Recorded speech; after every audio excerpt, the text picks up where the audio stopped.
Before we get started, I just want to give a shout out to the one person subscribed to my channel just to dislike the videos. Whatever fulfills you in life, my friend. I hope you find some happiness in life soon enough. But in the meantime, thanks for keeping up my viewing counts. Let's get into the video.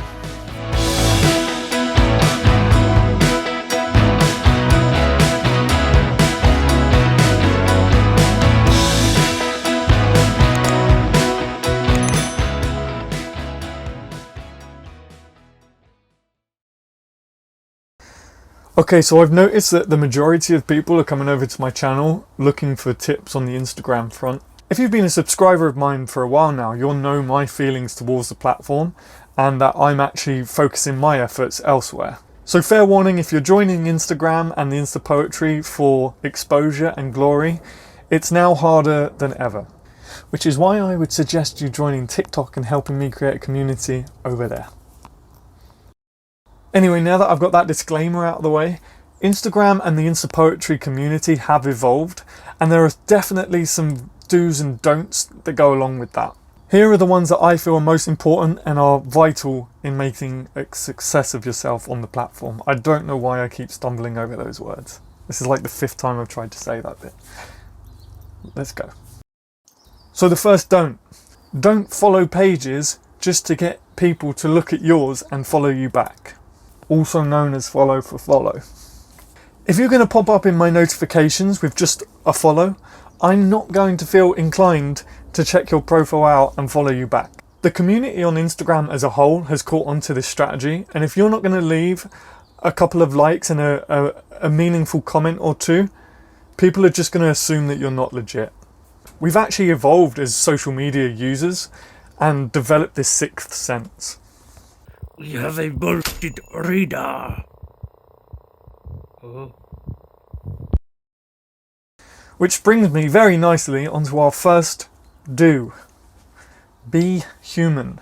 Again, if you're just going to follow someone and then not interact and unfollow them a few days later, it's not going to get you anywhere. It's just time consuming. Only engage with pages and creators that you like so that you can develop a meaningful interaction with them. Be a real human being and leave engaging comments. I can't stress it enough. Leaving a comment that just says, "This is really great," with an emoji at the end is just going to be ignored and assumed as being a botted comment. And if anything, you're going to lose respect on the platform. So be a human. What is botted? Basically where you get a robot to leave likes and follows and comments on your behalf, and usually the comments are really cheap and crap. Number 2. Don't tag other creators or poets in your posts so that you can use their profile as advertisement. It doesn't work, and it just ends up insulting the poet you tagged because you didn't even bother to message them to ask for permission. It just earns you bad street cred. If, however, the page that you're tagging is a page designed to share other poets' work, that's completely fine. They want you to tag them. But if you're randomly tagging other bigger poets just to use their photos of page to get some views and free advertisement, you're just going to end up upsetting people. Do 2. Be conscious of your page's design. If you want to be taken seriously as an Instapoet, you have to show the world that you're taking it seriously too. In my other video about how to write poetry for Instagram, I go into more depth about graphic design, but take the time to curate and design your posts. It goes a long way, I promise. Don't ignore your followers, my goodness. If people are taking the time to like and comment and follow your journey, the least you can do is give them your time and showing that you appreciate their efforts. If you're getting 100 comments a day, I understand it's hard to keep on top of. But if you're getting 50 comments or even say 100 comments per post, but you're only posting twice a week, I may be a madman, but I think you can find 30 minutes to an hour a day to respond in some way to show that you appreciate their efforts. Even if it's just a like, that takes half a second. Finally, do make sure you're keeping things fresh. I've seen pages posting the same poem literally every other week. So if you plan to be posting every day, or be posting really frequently, I would say make sure you have a backlog of at least 30 poems.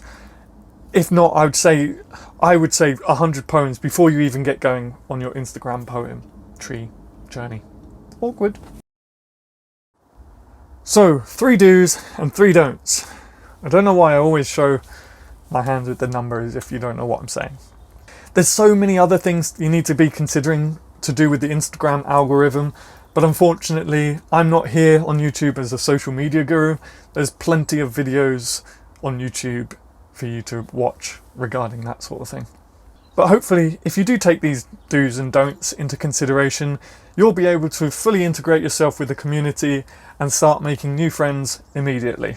One final note, please remember that Instagram and Instapoetry is so saturated with poets now that if you do not get the results that you were hoping for, it does not mean that your work is no good.